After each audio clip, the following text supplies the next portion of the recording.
दोस्तों, जरा सोचिए, अगर किसी परिवार में किसी अपने की अचानक मौत हो जाए, तो सबसे बड़ा सहारा वही परिवार बनता है। लेकिन अगर उसी परिवार के भीतर कोई ऐसा राज छिपा हो, जो सुनने वालों को भी हैरान कर दे, तो क्या होगा? आज हम आपको राजस्थान की राजधानी जयपुर से सामने आए एक ऐसे मामले के बारे में बताने जा रहे हैं, जिसने पूरे शहर को झकझोर कर रख दिया। पहली नजर में यह एक सामान्य सड़क दुर्घटना जैसा दिखाई दिया, लेकिन जैसे जैसे जांच आगे बढ़ी, वैसे वैसे ऐसी परतें खुलती चली गईं कि पुलिस अधिकारी भी हैरान रह गए। इस मामले में रिश्तों, भरोसे और कथित लालच का ऐसा पहलू सामने आया, जिसने हर किसी को सोचने पर मजबूर कर दिया। यह कहानी है 45 वर्षीय नीरज शर्मा की।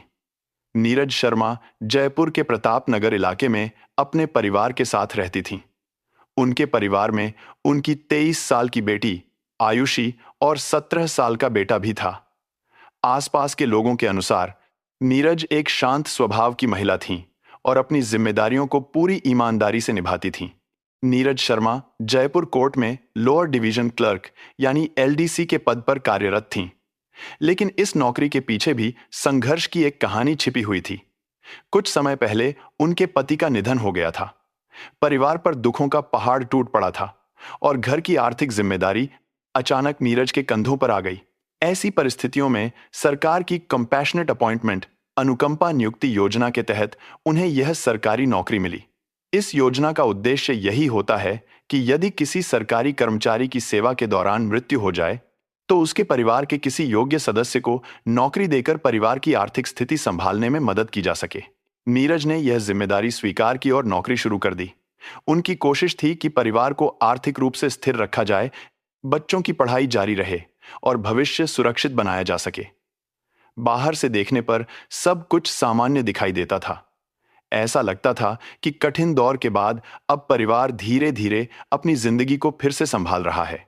लेकिन किसी को भी अंदाजा नहीं था कि इसी परिवार के भीतर एक ऐसा विवाद जन्म ले चुका है, जो आने वाले दिनों में एक बेहद सनसनीखेज आपराधिक मामले का रूप ले लेगा। जो कहानी बाहर से एक साधारण परिवार की लग रही थी, उसके पीछे कथित तौर पर एक ऐसा रहस्य छिपा था, जिसने बाद में पूरे राजस्थान को हिलाकर रख दिया।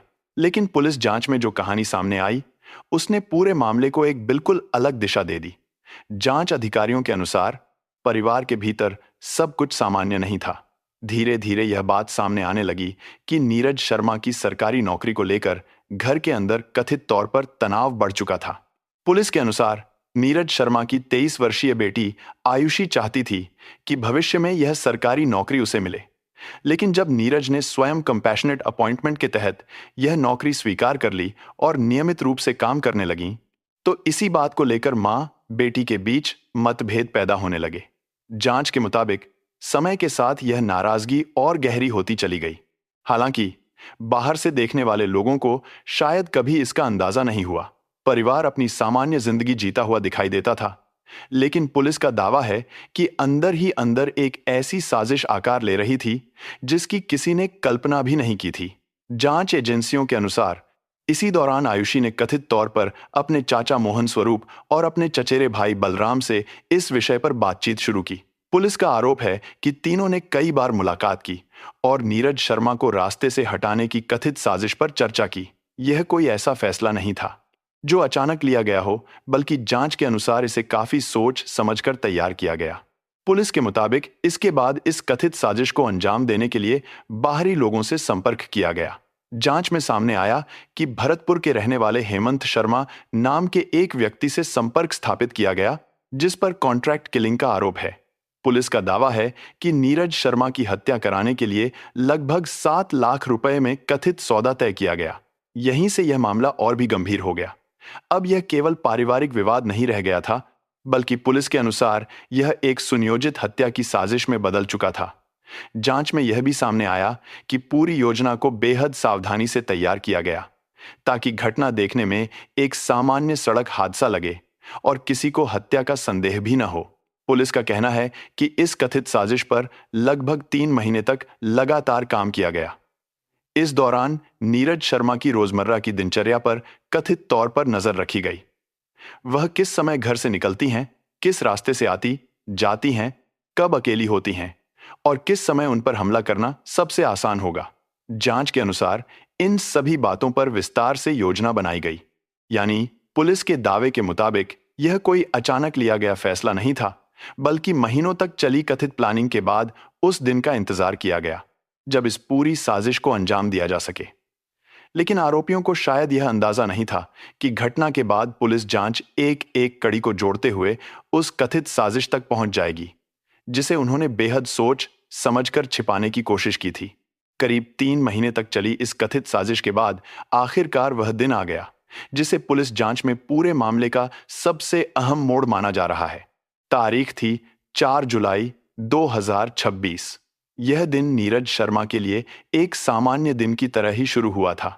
रोज की तरह उन्होंने अपने घर के काम निपटाए और फिर अपने 17 वर्षीय बेटे को, जो विशेष आवश्यकता डिफरेंटली एबल्ड वाला बताया गया है, उसकी कोचिंग छोड़ने के लिए घर से निकलीं।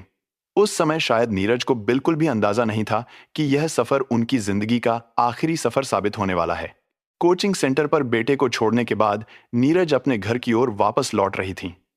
सड़क पर आम दिनों की तरह लोगों की आवाजाही थी, वाहन गुजर रहे थे और सब कुछ सामान्य दिखाई दे रहा था।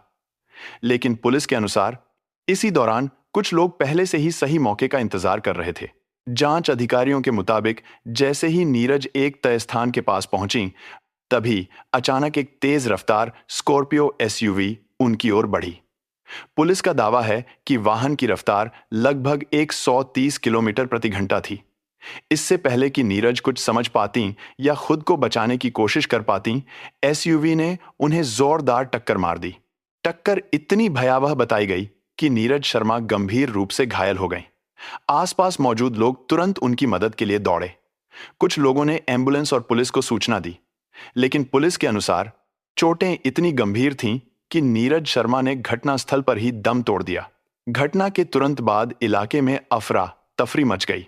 स्थानीय लोगों को यही लगा कि यह एक दर्दनाक सड़क दुर्घटना है।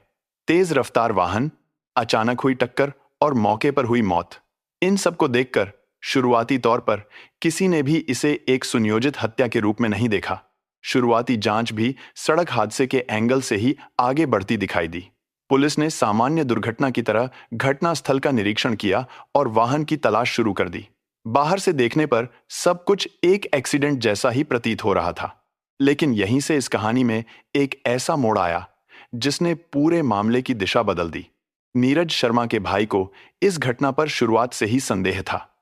उन्हें लगा कि यह महज एक हादसा नहीं हो सकता। परिवार की कुछ परिस्थितियों और कुछ ऐसी बातों ने उनके मन में कई सवाल खड़े कर दिए। इसी संदेह के आधार पर उन्होंने पुलिस के सामने हत्या की आशंका जताई और मामले की गहराई से जांच की मांग करते हुए मर्डर का केस दर्ज कराया। यही वह फैसला था जिसने पूरे केस की तस्वीर बदल दी। अगर यह मामला केवल सड़क दुर्घटना मानकर बंद कर दिया जाता, तो शायद कई सवाल हमेशा के लिए अनसुलझे रह जाते। लेकिन हत्या की आशंका सामने आने के बाद पुलिस ने जांच का दायरा बढ़ाया और हर छोटे बड़े सबूत को नए नजरिए से देखना शुरू किया। इसके बाद जो तथ्य सामने आए, उन्होंने कथित तौर पर इस पूरे मामले को एक साधारण सड़क हादसे से कहीं अधिक गंभीर बना दिया। हत्या का मामला दर्ज होने के बाद पुलिस ने इस केस को केवल एक सड़क दुर्घटना मानकर नहीं देखा। जांच अधिकारियों ने हर उस पहलू की बारीकी से जांच शुरू की जिससे यह पता चल सके कि आखिर 4 जुलाई को जो कुछ हुआ वह महज एक हादसा था या फिर उसके पीछे कोई बड़ी साजिश छिपी हुई थी। सबसे पहले पुलिस ने घटनास्थल के आसपास लगे सीसीटीवी कैमरों की फुटेज जुटानी शुरू की। सड़क किनारे लगे कैमरे, आसपास की दुकानों के सीसीटीवी, ट्रैफिक कैमरे और रास्ते में मौजूद दूसरे कैमरों की रिकॉर्डिंग को घंटों तक खंगाला गया। जांच टीम ने नीरज शर्मा के घर से निकलने से लेकर घटना वाले स्थान तक उनकी पूरी मूवमेंट को जोड़ने की कोशिश की। जांच जैसे जैसे आगे बढ़ी, वैसे वैसे कई ऐसे सुराग मिलने लगे जिन्होंने पुलिस का शक और गहरा कर दिया। पुलिस के अनुसार कुछ सीसीटीवी फुटेज में एक संदिग्ध स्कॉर्पियो एसयूवी की गतिविधियां दिखाई दी। जांच टीम ने उस वाहन की आवाजाही, उसके रूट और घटना से पहले तथा बाद की उसकी लोकेशन का विस्तार से विश्लेषण किया।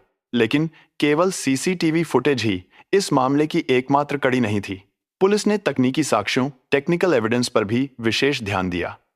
जांच अधिकारियों ने मोबाइल फोन की call, detail record, CDR, location data, mobile tower की जानकारी और अन्य डिजिटल सबूतों का विश्लेषण किया।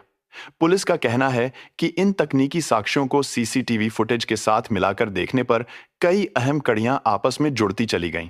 जांच के दौरान पुलिस ने कई लोगों से पूछताछ भी की। अलग अलग लोगों के बयान, डिजिटल रिकॉर्ड और सीसीटीवी से मिले इनपुट को जब एक साथ जोड़ा गया तो पुलिस के अनुसार पूरी कथित साजिश की तस्वीर धीरे धीरे साफ होने लगी। जो घटना शुरुआत में एक साधारण सड़क हादसा लग रही थी, वह जांच के दौरान कथित तौर पर एक सुनियोजित हत्या के मामले में बदल गई। इन्हीं सबूतों के आधार पर पुलिस ने लगातार कार्रवाई शुरू की। अधिकारियों के अनुसार अब तक इस मामले में कुल 7 लोगों को गिरफ्तार किया जा चुका है। इनमें मृतका की बेटी आयुषी शर्मा, उसके चाचा मोहन स्वरूप, कथित कॉन्ट्रैक्ट किलर हेमंत शर्मा और उसके 4 अन्य साथियों को गिरफ्तार किया गया है। हालांकि पुलिस का कहना है कि इस कथित साजिश में शामिल एक और आरोपी बलराम अभी भी फरार है। उसकी गिरफ्तारी के लिए लगातार छापेमारी की जा रही है और पुलिस की कई टीमें संभावित ठिकानों पर तलाश में जुटी हुई हैं। फिलहाल सभी गिरफ्तार आरोपियों से पूछताछ जारी है। पुलिस यह पता लगाने की कोशिश कर रही है कि इस कथित साजिश में किसकी क्या भूमिका थी, किसने योजना बनाई, किसने उसे अंजाम देने में मदद की और पूरे घटनाक्रम के पीछे की वास्तविक परिस्थितियां क्या थीं। जैसे जैसे जांच आगे बढ़ रही है, वैसे वैसे इस हाई प्रोफाइल मामले से जुड़े नए तथ्य भी सामने आने की संभावना जताई जा रही है। इस पूरे मामले की जांच के दौरान पुलिस ने जो सबसे बड़ा दावा किया, उसने हर किसी को हैरान कर दिया।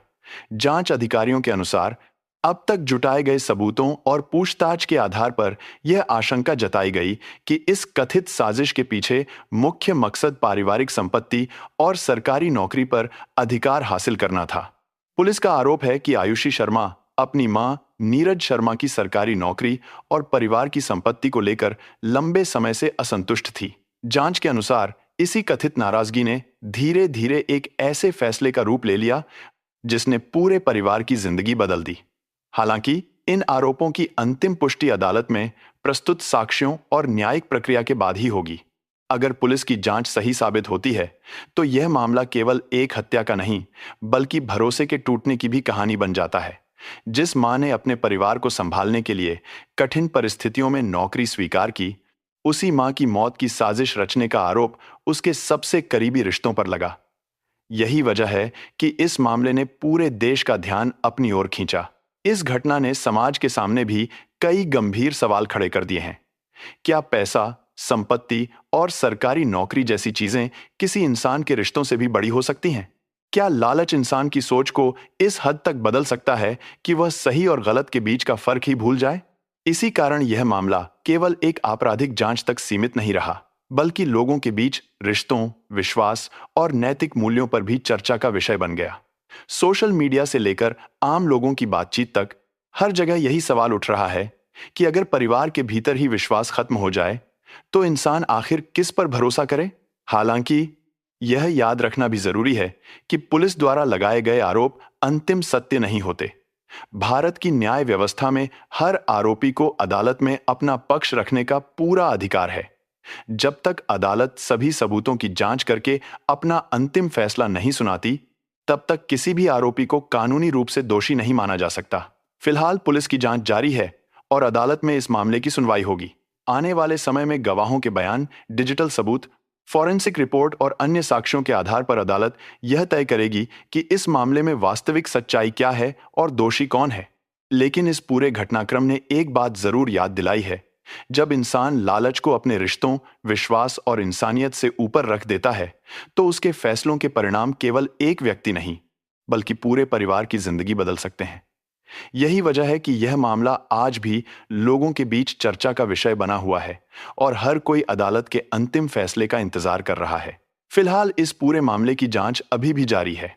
पुलिस लगातार सबूत जुटाने, गिरफ्तार आरोपियों से पूछताछ करने और फरार बताए जा रहे आरोपी की तलाश में लगी हुई है। आने वाले दिनों में जांच के दौरान और भी नए तथ्य सामने आ सकते हैं। इसलिए इस केस से जुड़ी हर जानकारी पर सभी की नजर बनी हुई है। वहीं इस मामले में पुलिस अपनी चार्जशीट अदालत में पेश करेगी। इसके बाद कोर्ट में नियमित सुनवाई शुरू होगी, जहां अभियोजन पक्ष अपने सबूत और गवाह पेश करेगा। जबकि सभी आरोपियों को भी कानून के अनुसार अपना पक्ष रखने और अपना बचाव करने का पूरा अधिकार मिलेगा। अदालत सभी दस्तावेजों, गवाहों, फॉरेंसिक रिपोर्ट, डिजिटल रिकॉर्ड और अन्य साक्ष्यों की जांच करने के बाद ही अपना अंतिम फैसला सुनाएगी। इसीलिए जब तक न्यायालय का अंतिम निर्णय नहीं आता, तब तक किसी भी आरोपी को कानूनी रूप से दोषी नहीं माना जा सकता। इस मामले ने सिर्फ जयपुर ही नहीं, बल्कि पूरे देश में लोगों को सोचने पर मजबूर कर दिया है। एक ऐसा मामला जो शुरुआत में महज एक सड़क दुर्घटना जैसा दिखाई दिया, लेकिन जांच आगे बढ़ने पर पुलिस के अनुसार उसके पीछे कथित तौर पर एक सुनियोजित साजिश सामने आई। अगर जांच में लगाए गए आरोप अदालत में साबित होते हैं, तो यह उन मामलों में शामिल होगा जहां कथित लालच ने सबसे मजबूत माने जाने वाले रिश्ते को भी निशाना बना दिया। लेकिन इस केस से जुड़ा सबसे महत्वपूर्ण पहलू अब अदालत का फैसला होगा, क्योंकि किसी भी आपराधिक मामले में अंतिम सच्चाई वही मानी जाती है जो न्यायालय उपलब्ध सबूतों और कानून के आधार पर तय करता है। इसलिए इस मामले पर अंतिम निष्कर्ष निकालने से पहले अदालत के फैसले का इंतजार करना जरूरी है। अब इस पूरे मामले पर आपकी क्या राय है? क्या आपको लगता है कि पुलिस की जांच सही दिशा में आगे बढ़ रही है? क्या इस तरह के मामलों में और कड़े कानून या तेज जांच प्रक्रिया की जरूरत है? अपनी राय हमें नीचे कमेंट सेक्शन में जरूर बताइए। आपकी सोच और आपके विचार इस चर्चा का महत्वपूर्ण हिस्सा हैं। अगर आपको हमारी यह क्राइम स्टोरी तथ्यात्मक और जानकारीपूर्ण लगी हो, तो वीडियो को लाइक करें, अपने दोस्तों के साथ शेयर करें और ऐसे ही high profile crime case, investigation stories और कोर्ट से जुड़े अपडेट देखने के लिए हमारे चैनल को सब्सक्राइब करना बिल्कुल ना भूलें। मैं आपसे फिर मिलूंगा एक और ऐसे ही चर्चित और तथ्यात्मक केस के साथ। धन्यवाद, सुरक्षित रहिए और मिलते हैं